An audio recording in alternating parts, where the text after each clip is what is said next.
একটু আলোচনা করব। আমাদের আজকের আলোচনার বিষয় সমস্যা থেকে সমাধান। মানুষের সমস্যা আছে বলেই মানুষ সমাধান খুঁজেছেন যুগে যুগে। এই পৃথিবীতে যত সৃজনশীল কাজ হয়েছে, সকল সৃজনশীল কাজ হয়েছে সমস্যা থেকে। সমস্যা না থাকলে মানুষ এত সৃজনশীল হতেও না। মানুষ সৃজনশীল হয়েছে সমস্যার সমাধান খুঁজতে খুঁজতে মানুষ সৃজনশীল হয়েছে। যেমন মানুষ অন্ধকারে কিছু দেখে না, কোনো কাজ করতে পারে না, এবং অন্ধকারে মানুষ ভয় পায়। এটাকে মানুষ সমস্যা মনে করেছে। অন্ধকার দূর করতে হবে। অন্ধকার দূর না করলে কি হচ্ছে? ভয় দূর হচ্ছে না। অন্ধকার দূর না করলে প্রয়োজনীয় কাজটি করতে পারছে না। তো মানুষ অন্ধকারকে সমস্যা মনে করেছে, এবং এই সমস্যাকে সমাধান করার জন্য, এই সমস্যা থেকে বের হওয়ার জন্য মানুষ কি করেছে? আলো সৃষ্টি করেছে। অর্থাৎ অন্ধকার দূর করার জন্য মানুষ আলো আবিষ্কার করেছে। মানুষ দেখলো ঘোড়ার মতো দৌড়াতে পারে না, এটা একটা সমস্যা। কি করবেন? মানুষ চাকা আবিষ্কার করে ফেলেছেন। ঘোড়ার মতো দৌড়াতে পারে না মানুষ, এটা একটা সমস্যা। তো এই সমস্যা থেকে সমাধানের জন্য মানুষ চাকা আবিষ্কার করেছে, অর্থাৎ গাড়ি বানিয়েছে। ঠিক এভাবে মানুষের সামনে যত সমস্যা এসেছে, সেই সমস্যা মোকাবেলা করে মানুষ এগিয়েছে, মানুষ সৃজনশীল হয়েছে। ভারতের একজন চিন্তাবিদ সাধক আছেন, সদ্গুরু। সদ্গুরু বলছেন, পৃথিবীতে সমস্যা বলতে কিছু নেই, যা আছে পরিস্থিতি মাত্র। আমাদের সবসময় আমরা একটা পরিস্থিতির মধ্যে আছি। সবসময় আমাদের মধ্যে একটা পরিস্থিতির সৃষ্টি হয়, আমাদের সে পরিস্থিতি মোকাবেলা করে এগিয়ে যেতে হয়। যেমন এখন সারা বিশ্বে করোনা মহামারী একটা পরিস্থিতি বিরাজ করছে। এটাকে অধিকাংশ মানুষ সমস্যা মনে করছে, এবং এই সমস্যায় পড়ে অনেক মানুষ কি হয়েছে? তাদের চাকুরি হারিয়েছে, তাদের কর্ম হারিয়েছে। বলা যায় হারিয়ে গেল আর কি। কিন্তু যারা এই সমস্যা থেকে সমাধান খোঁজার চেষ্টা করেছেন, এই সমস্যা থেকে বের হওয়ার চেষ্টা করেছেন, তারা কিন্তু এগিয়ে গেছেন। আপনি দেখবেন এই করোনা ভাইরাসের এই লকডাউনের মধ্যে অনেক গৃহিণী, তারা একসময় কিছু করতেন না, তারা এখন কেক বানিয়ে বিক্রি করছেন, উদ্যোক্তা হয়ে গেছেন। অনেক গৃহিণী বাড়িতে বসে বসে হস্তশিল্প চর্চা করে 2 পয়সা আয় করছেন। আমরা অনেক শিক্ষার্থীকে দেখছি, তারা হয়তো এক সময় কিছু সঙ্গীত চর্চা করতেন, এখন করে না, সুযোগ হয়নি। এখন এই করোনা ভাইরাসের কারণে তারা আবার সেই সুযোগটা পেয়েছে। তারা এখন সঙ্গীত চর্চা করছে, তারা এখন নৃত্য চর্চা করছে। অনেকেই এই ইন্টারনেটের সুবিধা ব্যবহার করে উদ্যোক্তা হচ্ছে, অনলাইন বিজনেস করছে। আমি নিজেও তো বলবো, এই করোনা ভাইরাস আমার জন্য একটা সম্ভাবনা হয়ে এসেছে। আমি এক সময় ফেসবুক, ইউটিউব এসব সম্পর্কে আমি কিছু জানতাম না। আমি এটা জানার চেষ্টাও করিনি, আমার প্রয়োজন মনে করিনি। যখন লকডাউন আসলো, দেখলাম আমি মানুষ থেকে বিচ্ছিন্ন হয়ে যাচ্ছি, কারণ আমি আলোকায়ন করতে পারছি না। লকডাউনের মধ্যে আলোকায়ন করতে পারছি না, আমি মানুষ থেকে বিচ্ছিন্ন হয়ে যাচ্ছি। তা আমি কি করলাম, আমি মোবাইল নিয়ে একটু একটু একটু একটু ফেসবুক সম্পর্কে জানার চেষ্টা করলাম, ইউটিউব সম্পর্কে জানার চেষ্টা করলাম। যদিও আমি খুব ভালো অপারেটর নই, তারপরেও আমি দেখেছি আস্তে আস্তে আমার মনের ভাব আমি ফেসবুকের মাধ্যমে প্রকাশ করতে পারছি। আমার মনের কথাগুলো আমি ফেসবুকে প্রকাশ করতে পারছি। তাহলে এটা আমার জন্য, এই যে লকডাউন আমার জন্য একটা সম্ভাবনা নিয়ে এসেছে। হ্যাঁ, যেটা আমি পারতাম না সেটা আমি শিখতে বাধ্য হয়েছি। এবং সেটার কারণে কি হচ্ছে, আমার এখন যোগাযোগ, আমার নেটওয়ার্ক অনেক বড় হয়ে গেল আর কি। হ্যাঁ, যাদের সাথে আমার দেখা নাই, কথা নাই, তারাও এখন আমার ফ্রেন্ড হয়ে গেল। তো ঠিক এভাবে আপনার পৃথিবীর যত সমস্যা আছে, যারা এটাকে সমস্যা মনে করেছে তারা এগোতে পারেনি, যারা এটাকে সম্ভাবনা মনে করেছে তারা এগিয়ে গেছে। দেখে বৃষ্টি হচ্ছে, প্রচুর বৃষ্টি হচ্ছে, আমরা সবাই এটাকে সমস্যা মনে করছি, ঘর থেকে বের হতে পারছি না। হ্যাঁ, কাদা মাটি, কাদা পানি, কোথায় যাব? কিন্তু জেলেরা মনে করছে এটা একটা সম্ভাবনা। জেলেরা কি মনে করছেন এটা একটা সম্ভাবনা? তার নদীতে যেতে হচ্ছে না মাছ শিকারের জন্য, যেহেতু পানি তৈরি চারপাশে, সেই বাড়ির পাশেই এখন মাছ শিকার করতে পারছে।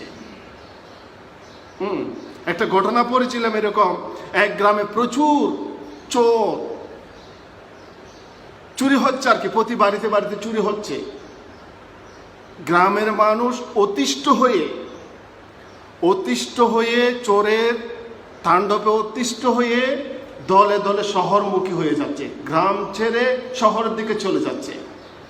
আর এখানে একজন ব্যবসায়ী চিন্তা করলেন, না এটাই তো সম্ভাবনা, আমি এখানে তালা চাবির ব্যবসা করব।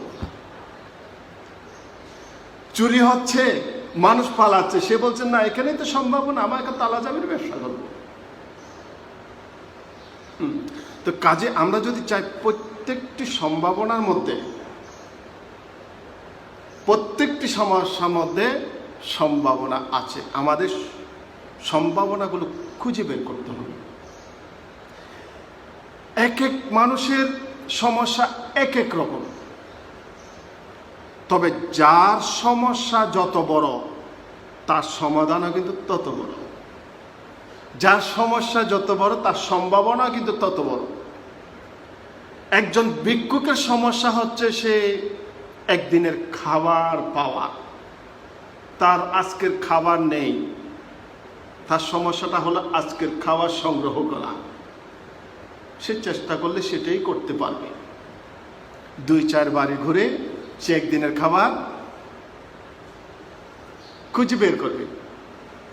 এটাই তার সম্ভাবনা থেকে, সমস্যা থেকে তার সম্ভাবনা চলে আসবে। কিন্তু একজন শিল্পপতির সমস্যা হচ্ছে তার আজকে 10 কোটি টাকার মাল শিপমেন্ট করতে হবে, তার সমস্যাটা অনেক বড়, কিন্তু সম্ভাবনাটাও তার অনেক বড়। তো যার সমস্যা যত বড় তার সম্ভাবনাও তত বড়। তো আমি যেটা বলতে চেয়েছিলাম, আমাদের মধ্যে পরিস্থিতি, প্রতিনিয়তই পরিস্থিতি বিরাজ করছে, আমাদেরকে পরিস্থিতি মোকাবেলা করেই এগিয়ে যেতে হয়। স্বামী বিবেকানন্দ আপনারা জানেন, তিনি একজন মানবতাবাদী, দেশপ্রেমিক সন্ন্যাসী ছিলেন।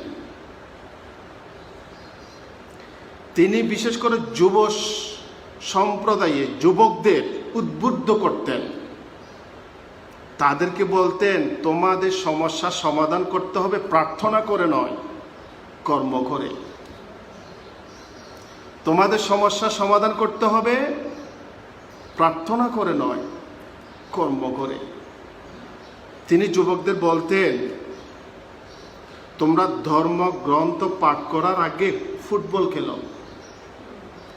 ফুটবল খেলে যখন তোমার শারীরিক মানসিক যোগ্যতা অর্জন করবে, তখন তুমি ধর্মগ্রন্থ পাঠ করলে তার মর্মমানি ভালো করে বুঝতে পারবে। তো সেই স্বামী বিবেকানন্দের কিন্তু অনেক শত্রু ছিল। তারা চাইতো স্বামী বিবেকানন্দকে বিব্রত করতে, স্বামী বিবেকানন্দকে অপমান করতে, স্বামী বিবেকানন্দের ক্ষতি করতে। তো একদিন তার এক ভক্ত এক হিংসুককে, অর্থাৎ যিনি স্বামী বিবেকানন্দের ক্ষতি করতে চাচ্ছেন, এমন একজন হিংসুককে তার ভক্ত বলছেন, দেখো আমি স্বামী বিবেকানন্দকে চিনি, তুমি তার পেছনে লেগে থাকার চেষ্টা করো না। তুমি তার বিরুদ্ধে কোনো অন্যায় আচরণ করো না। আমি স্বামী বিবেকানন্দকে চিনি। কেউ যদি কিছু ছুঁড়ে মারে, অর্থাৎ স্বামী বিবেকানন্দকে যদি কেউ কিছু ছুঁড়ে মারে, সেটা দিয়ে সে একটা সৃজনশীল কাজ করে ফেলতে পারে।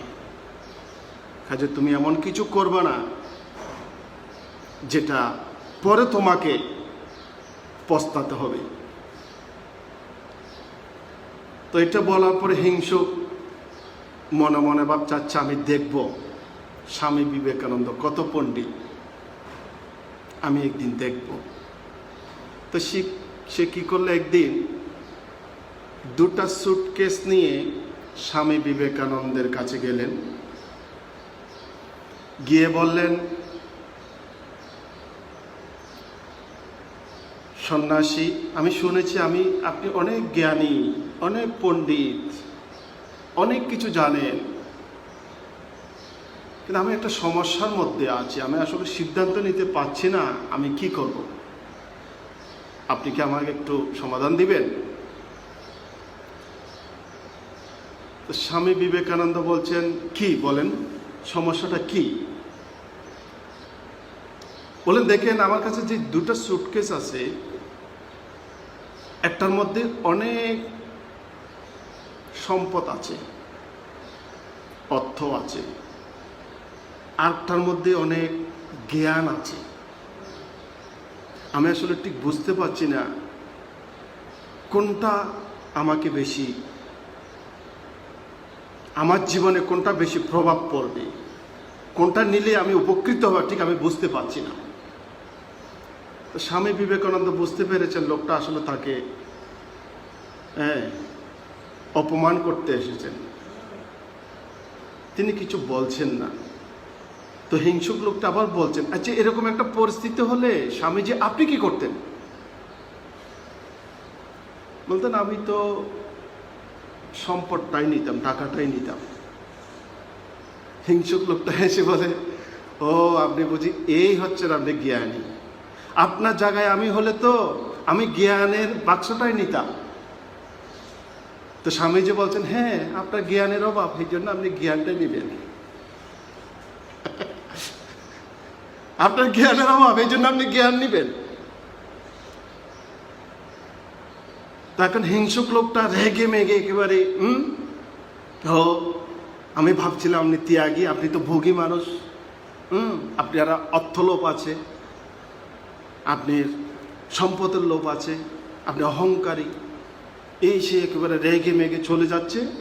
রাস্তার মধ্যে একটা মরা ইন্দুর পড়ে আছে, মরা ইন্দুর। সেই মরা ইন্দুরটা নিয়ে একেবারে স্বামীজির গায়ে ছুঁড়ে মারল। তো স্বামীজি মরা ইন্দুরটা নিয়ে একটা কাগজে মুড়িয়ে যত্ন করে রেখে দিলেন। কিছুক্ষণ পর একজন গরিব মানুষ আসলেন স্বামীজির কাছে। তো গরিব মানুষটি বলছেন,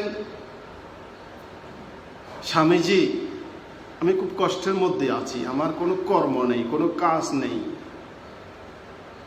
অর্থনৈতিক কষ্টের মধ্যে আছি, সংসার চালাতে কষ্ট হয়, আপনি কি আমাকে কোনো একটা কাজের ব্যবস্থা করে দিতে পারবেন? কারণ স্বামী বিবেকানন্দ কিন্তু কর্মবাদী মানুষ, তিনি মানুষকে কর্মের মধ্য দিয়ে সমস্যার সমাধান করে দেন সব সময়। এই জন্য মানুষ ওনার কাছ থেকে আশীর্বাদ চাইতে যেতেন না, সমস্যা সমাধানের কাজের জন্য যেতেন। তো এই জন্য উনি বলছেন, আমি তো খুব কষ্টে আছি, আমাকে কোনো একটা কাজের ব্যবস্থা করে দিতে পারবেন? তো স্বামীজি সেই মরা ইঁদুরটা তাকে দিলেন, দিয়ে বললেন, এই ইঁদুর মরাটা আপনি একটু শৌখিন বিড়াল পালকের কাছে বিক্রি করেন। আছে না অনেক মানুষ শখ করে বিড়াল পালে, আপনি ওরকম মানুষের কাছে বিড়ালটা বিক্রি করেন। যদি বিড়ালের জন্য হিন্দু নিতে না চায়, আপনি তাকে বলবেন, দেখেন আমি আসলে একটা কাজ করতে চাচ্ছি, আপনি তা যদি ইঁদুরটা নিয়ে আমাকে কিছু অর্থ দেন, সেটা দিয়ে আমি একটা ব্যবসা করব। আমি আসলে কোনো ভিক্ষা চাই না, কোনো সহানুভূতি আপনার কাছ থেকে চাই না, আমি একটা বিনিময় চাচ্ছি আপনার কাছে। তো তিনি এক ভদ্রলোকের কাছে ইঁদুরটা দিয়ে কিছু অর্থ পেলেন। অর্থটা দিয়ে যে স্বামী বিবেকানন্দের নির্দেশ মোতাবেক তিনি অল্প চিনি আর কাগজি লেবু দিয়ে শরবত বানিয়ে ব্রিকফিল্ডে গিয়ে বিক্রি করলেন। কারণ ব্রিকফিল্ডের মানুষ খুবই পরিশ্রমী, অনেক গরমের মধ্যে মানুষ কি হচ্ছে, হাঁপিয়ে যাচ্ছে আর কি গরমে, সেখানে শরবত বিক্রি করে, সেখানে শ্রমিকরা শরবত পেয়ে খুশি হলেন, শরবত পান করে তারা উজ্জীবিত হচ্ছেন, পাশাপাশি তাকে 4 টাকা দিলেন। এই টাকা দিয়ে সে পরের দিন পিঠা আর কেক বানিয়ে পাসপোর্ট অফিসের সামনে চলে গেলেন। কারণ পাসপোর্ট অফিসের সামনে মানুষ দীর্ঘক্ষণ ধরে লাইন ধরে থাকে, কষ্ট করে, মানুষ খিদা পায়, সেখানে সে পিঠা বিক্রি করছেন, কেক বিক্রি করছেন। যখন টাকা আর একটু বেড়েছে, তখন বাস স্ট্যান্ডে গিয়ে সে একটা টাকশপ খুলে বসেছেন। এভাবে যখন কিছুদিনের মধ্যে তার অর্থনৈতিক অবস্থার উন্নতি হলো, ওই যে হিংসুক লোকটা, এই ভদ্রলোক ছিল হিংসুক লোকের এক নিকটতম আত্মীয়। তো হিংসুক লোকটা এর উন্নতি দেখে জিজ্ঞেস করল, কিরে তোর এই উন্নতি কিভাবে এত তাড়াতাড়ি, তোর তো খুব কঠিন অবস্থা ছিল। বলো, দেখ আমি আসলে খুব কষ্টের মধ্যে ছিলাম, একদিন আমি স্বামীজির কাছে গিয়েছিলাম, স্বামীজি আমাকে একটা ইঁদুর মরা দিয়েছিল এবং বলেছিলেন ইঁদুর মরাটা বিক্রি করে শরবত বিক্রি করতে, শরবত বিক্রি করার পরে পিঠা বিক্রি করতে বলেছে, এরপরে বলেছে টাকা। আমি ঠিক এভাবেই এগিয়েছি। ওই ভদ্রলোক চিন্তা করলেন, ইঁদুর মরা তো আমিই দিয়েছিলাম, স্বামীজিকে তো ইঁদুর মরা আমি ছুঁড়ে মেরে দিয়েছিলাম, আর সেই ইঁদুর মরা দিয়ে সে কি করেছে। তো এই গল্পের অর্থটা হচ্ছে, এই সে ভদ্রলোক যে হিংসুক লোকটা পরবর্তীতে স্বামীজির কাছে গিয়ে ক্ষমা চাইলেন, বললেন আসলে আমার একটা সমস্যা ছিল, আমি সমস্যার সমাধান করতে পারিনি বলেই আপনার সাথে আমি অন্যায় আচরণ করেছি, আমাকে ক্ষমা করে দিন। তো স্বামীজি বলছে, দেখেন মানুষের জীবনে তো সমস্যা থাকবেই, সমস্যা আছে, সমস্যা ছাড়া মানুষ হয় না। তো সমস্যার সময় যদি আপনি অস্থির হয়ে যান, আপনি তো হারিয়ে যাবেন। সমস্যার সময় আপনাকে কি করতে হবে? স্থির থাকতে হবে, ধৈর্য ধরুন, স্থির থাকুন এবং সমস্যার সমাধানের জন্য চেষ্টা করুন। তো আমরা এই জন্য এই আলোকে এনে বলি সবসময়, আপনার সমস্যা যোগ টেনশন, অর্থাৎ আপনার সমস্যা আছে, সমস্যার সাথে যদি আপনি অস্থির হন, আপনি যদি টেনশন হয়, আপনার দুর্ভোগ বাড়বে। আর সমস্যা যোগ মেডিটেশন সমান সমান সমাধান।